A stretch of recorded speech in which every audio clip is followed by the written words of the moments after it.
আসসালামু আলাইকুম দর্শক। চিত্রনায়িকা তানিন সুবা আমাদের ছেড়ে না ফেরার দেশে চলে গিয়েছেন। তানিন সুবার মৃত্যু নিয়ে বিভিন্ন রকম কথা চারপাশে ঘোরাফেরা করছে। কেউ বলছেন কালো জাদু করে তাকে মেরে ফেলা হয়েছে, কেউ বলছেন কুফরি করে তাকে মেরে ফেলা হয়েছে, কেউ বলছেন পরিবারের চাপে তিনি মানসিক অশান্তিতে ভুগছেন, সে কারণে ব্রেন স্ট্রোক করে মারা গেছেন, কেউ বলছেন বিভিন্ন ধরনের কথা।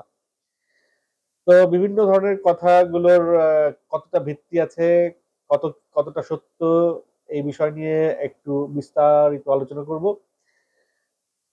আলোচনার প্রধান যে সূত্র আমার কাছে সেটি হচ্ছে গিয়ে সনি রহমান, যিনি তানিন সুবার অসুস্থতা থেকে শুরু করে একেবারে দাফন পর্যন্ত তানিন সুবার পাশে ছিলেন।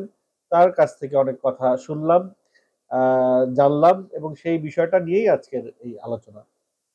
তার আগে কেন তানিন সুবার কুফরি বিষয়টা নিয়ে এত আলোচনা উঠেছে, এত হাইপ উঠেছে, সেটি নিয়ে একটু কথা বলতে চাই। তানিন সুবা অসুস্থ হবার প্রায় ১০-১৫ দিন আগে একটি পোস্ট করেছিলেন ফেসবুকে।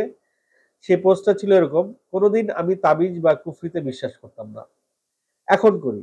সুস্থ একটা মানুষকে এভাবে মেরে ফেলার চেষ্টা করে কি লাভ? ঘরের আনাচে কানাচে কত কি যে পেলাম, কেন এমন করছেন? আমি তো কারোর ক্ষতি করিনি। লাস্ট ৪ মাস ধরে শুধু অসুস্থ আর অসুস্থ আমি। এসবের ফল পাবেন, চিন্তা করেন না। আল্লাহ ছাড় দেয় কিন্তু ছেড়ে দেয় না। তানিন সুবা এটি ১৯শে মে এই পোস্টটা দিয়েছেন এবং সেই পোস্টে অনেকগুলো কমেন্ট এসছে। তারিন কোনো কমেন্টের সেভাবে কি রিপ্লাই দিয়েছেন? একটু যদি দেখার চেষ্টা করি। তারিনের সেরকম রিপ্লাই এই কমেন্টে খুব একটা আমি দেখছি না। তবে অনেকেই তাকে সাজেশন দিয়েছেন, ৫ ওয়াক্ত নামাজ আদায় করো, প্রতিদিন মাগরিবের নামাজের সময় ৩ কুল পরে শরীরে ফু দিয়ে মাসেহা করো, কোনো কুফরি কালামই সফল হবে না ইনশাল্লাহ। সব রোগের ঔষধ এক আল্লাহ। এখানে আরো অনেকেই অনেক পরামর্শ দিয়েছেন, কিন্তু তারিন সুবার কোনো এখানে ইয়ে নাই। অনেকে সেই ৩ কুলটাও লিখে সাজেস্ট করেছেন। প্রিয়াঙ্কা জামান একজন লিখেছেন, নিশ্চয়ই কেউ জেনে শুনে ইচ্ছে করে করছে, তাকে ধরা হোক। নায়িকা প্রিয়াঙ্কা জামান। যাই হোক, এখন আমার কথা হচ্ছে যে আমাদের পৃথিবীতে কুফরি কালাম বা ব্ল্যাক ম্যাজিক বলে কিছু অস্তিত্ব আছে কিনা, যদি সাইন্টিফিক ভাবে জিজ্ঞেস করেন, প্রশ্ন করা হয়, তাহলে এর উত্তর হচ্ছে না, এইসবের কোনো অস্তিত্ব নাই।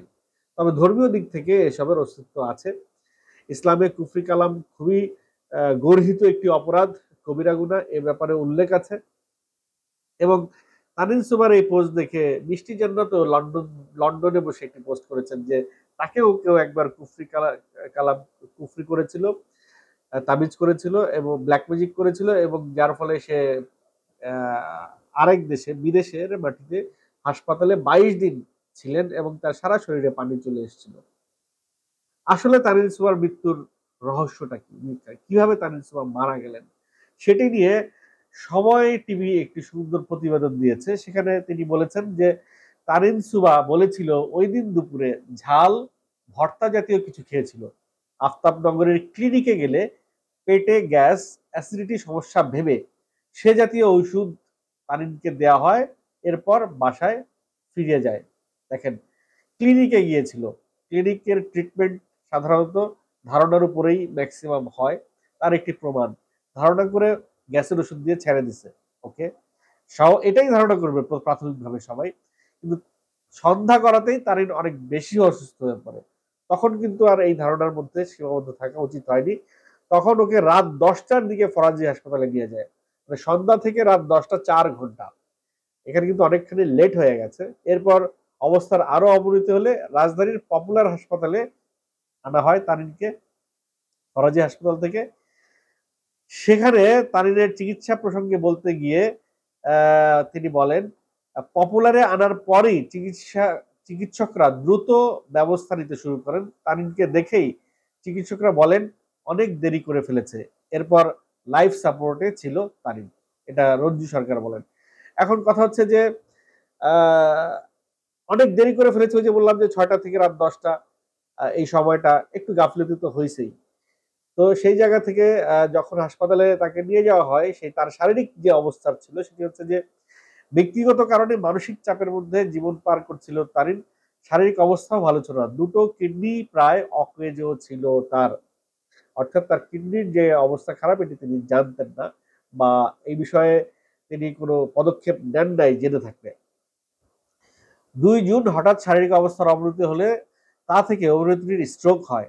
এতে তানিনের ব্রেইন কাজ করা বন্ধ করে দেয়, তবে হার্ট কিছুটা সচল থাকায় চিকিৎসকরা কৃত্রিমভাবে অভিনেত্রীর হার্ট চালু রাখেন। এই অবস্থায় প্রায় 1 সপ্তাহ লাইফ সাপোর্টে ছিলেন তানিন। শারীরিক অবস্থায় আরো অবনতি হলে রোববার 8 জুন তারিনের ব্রেইন 99 ভাগ অকেজ হয়ে পড়ে। তাই কর্তব্যরত চিকিৎসকরা সেদিনই তাকে ক্লিনিক্যালি ডেথ বলে ঘোষণা দেন।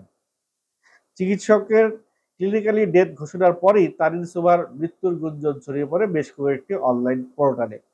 আচ্ছা, এই যে আরো কিছু সংবাদ সেখানে উল্লেখ করেছে সময় টিভি, সেটা হচ্ছে মাত্র 14 বছর বয়সে তারিন বিয়ে করেছিল, প্রথম সংসারে একটি মেয়ে আছে। তারপরে একজন পাইলটকে তারিন বিয়ে করে প্রথম সংসারে বিচ্ছেদ হলে, সেই পরিবারে একটি 1.5 বছরের মেয়ে আছে। এই হচ্ছে তারিন সুভার আপডেট। তারিন সুভার পরিবারে তার একটি ভাই আছে, বাবা মা তার সঙ্গেই থাকেন। নর্মালি আমাদের দেশে যদি কোনো নায়িকা, মানে নায়িকাদের ব্যাকগ্রাউন্ডের গল্প, ম্যাক্সিমাম নায়িকাদের ব্যাকগ্রাউন্ডের গল্পই এরকম, নায়িকার পেছনে মায়েদের অনেক বিশাল একটা ভূমিকা থাকে, অনেকটা সময় ইনভেস্ট করে। তারপরে মেয়ে যখন নায়িকা হয়ে যায়, তখন মেয়ে যখন আয় করা শুরু করে, তখন সেই পরিবারটা নায়িকার উপরে ডিপেন্ডেবল হয়ে যায়। তো তারিন সুভার বিষয়টা পপির মতো কিনা আমি জানি না। সনি রহমানের কাছ থেকে আলাপ করে যা শুনলাম, যে বিষয়টা একেবারেই এরকম না, বিষয়টা খুবই স্বাভাবিক। তারিন সুভা ব্ল্যাক ম্যাজিক নিয়ে যে স্ট্যাটাসটা তিনি দিয়েছিলেন, সেটি দুষ্টামি করে দিয়েছেন, দুষ্টামির ছলে দিয়েছেন। এরকম কোনো ঘটনা তার জীবনে হয়তো ঘটেনি। আমরা যেরকম দুষ্টামি করে অনেক কথা লিখি স্ট্যাটাসে, যেটা আসলে আমরা আমাদের লাইফে ঘটে না, স্ট্যাটাসটাকে অনেক সময় আমরা একটু হাইলাইট করবার জন্য এমন কিছু স্ট্যাটাসের মধ্যে আমরা লিখে দেই, যে স্ট্যাটাসটা মানুষ পড়ে কৌতূহল হয়ে পড়ে। সেটারই একটা প্রতিফলন কিন্তু তানিন সুভার সেই স্ট্যাটাসের মধ্যেও দেখেছি। তানিন সুভার সেই স্ট্যাটাসের অনেকেই কমেন্ট করেছে, কিন্তু তানিন সুভার পক্ষ থেকে সেই কমেন্টের কোনো রিপ্লাই ছিল না। তাতে করে আমার কাছে মনে হচ্ছে যে সনি রহমান যে কথাটি বলেছেন, যে স্ট্যাটাসটা তিনি দুষ্টামির ছলে দিয়েছেন, হতে পারে সনি রহমানের কথাটাই আমি সত্য বলে ধারণা করছি। আর বাকি যে বিষয়টা, সেটি তানিন সুভার শারীরিক অবস্থা আসলেই খারাপ ছিল, তার 2টি কিডনি ড্যামেজ ছিল, সেটি তিনি বুঝতে পারেননি। আর প্রথম যে ক্লিনিকে নিয়ে গেছে, সেই ক্লিনিক তাকে প্রিভিয়াস হিস্ট্রি চেক করে নাই তার অসুস্থতার ট্রিটমেন্ট দেওয়ার আগে। একটা রোগী যখন কোনো ডাক্তারের কাছে যায়, সেই ডাক্তার আগে সেই রোগীর প্রিভিয়াস হিস্ট্রি চেক করে, তার আগের কোনো প্রবলেম আছে কিনা, তার শরীরের আগের কোনো হার্টের প্রবলেম, কিডনির প্রবলেম, ডায়াবেটিসের প্রবলেম, এই সমস্ত প্রবলেম আছে কিনা চেক করে। যদি সে রোগী কিছু বলতে না পারে, তাহলে সেই বিষয়ে তাকে টেস্ট করতে দেওয়া হয়। টেস্ট করার পরে সেই টেস্ট থেকে ডাক্তার নিরূপণ করে যে তার আসলে সমস্যাটা কি।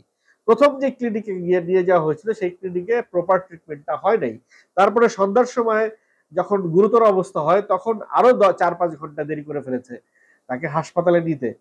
সো সব মিলিয়ে অনেকটা দেরি হয়ে যাওয়াতে তাকে লাইফ সাপোর্টে দেওয়া হয়েছে, কারণ ব্রেন স্ট্রোক করে ব্রেন কাজ করছিল না, শুধু হার্টটা কাজ করছিল। হার্টটাকে কৃত্রিমভাবে সাপোর্ট দিয়ে সঞ্চালন করে রেখে রেখে দিয়েছিল। ব্রেনটা যখন 99% ড্যামেজ হয়ে যায়, তারপরে তার অক্সিজেন মাস্ক খুলে দেওয়া হয়। সো এই বিষয়ে অনেক গবেষণা হচ্ছে, অনেক ভুলভাল তথ্য, সনি রহমানের মতে অনেক ভুলভাল তথ্য বিভিন্ন কন্টেন্টে সংবাদে দিচ্ছে, অনেকে অনেক কথা বলছে। এগুলো সব কোনো কোনো কিছুরই কোনো ভিত্তি নাই।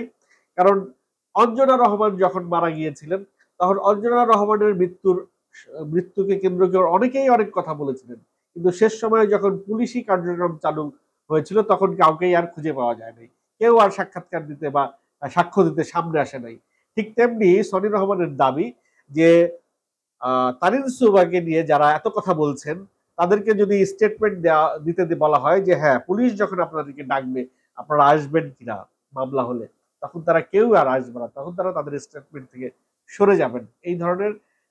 এই ধারণা পোষণ করছে সনি রহমান। যাই হোক, মৃত্যু একটি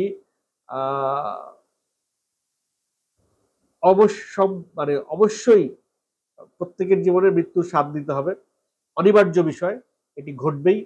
কিন্তু আহ, কারো এর কারণটা যদি হয় নিজের অবহেলা, এর কারণটা যদি হয় অন্য কোনো ব্যক্তির কোনো প্ররোচনা, তাহলে সেটি একটি দুঃখজনক বিষয়।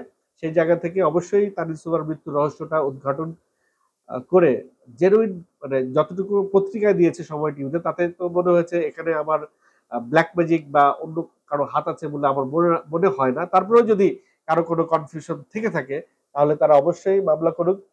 মামলা করে সেই মামলা দিয়ে পুলিশি তদন্তে তাদের কনফিউশন তারা দূর করুক। আর যদি তাদের কনফিউশনে মনে হয় তারা মামলা করবে না, পুলিশি তদন্তে যাবে না, তাহলে এরকম গুজব রটানোর কোনো অর্থ হয় বলে আমি মনে করছি না।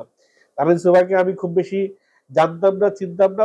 তার এই ফেসবুকের প্রথম যে স্ট্যাটাসটা দেখলাম যে তারিন সুবা হাসপাতালে লাইফ সাপোর্টে, সবাই তার জন্য দোয়া করবেন, এই স্ট্যাটাসটা দেখার পরে আমার মনে হলো যে এত মানুষ ফেসবুকে তার জন্য দোয়া করছে, তার মানে এই মেয়েটি খুব ভালো মেয়ে ছিলেন। এই নায়িকাটি সবার সঙ্গে খুব ভালো সম্পর্ক ছিল, এই নায়িকাটিকে সবাই ভালোবাসতেন। এত মানুষ সম্প্রতি কোনো নায়িকার মৃত্যুতে এরকম শোকাবহ সামাজিক যোগাযোগ মাধ্যমে এরকম শোকাবহ সংবাদ বা মেসেজ টেক্সট করেছেন, এটি উল্লেখযোগ্য, এটি বিরল আমার কাছে মনে হয়েছে।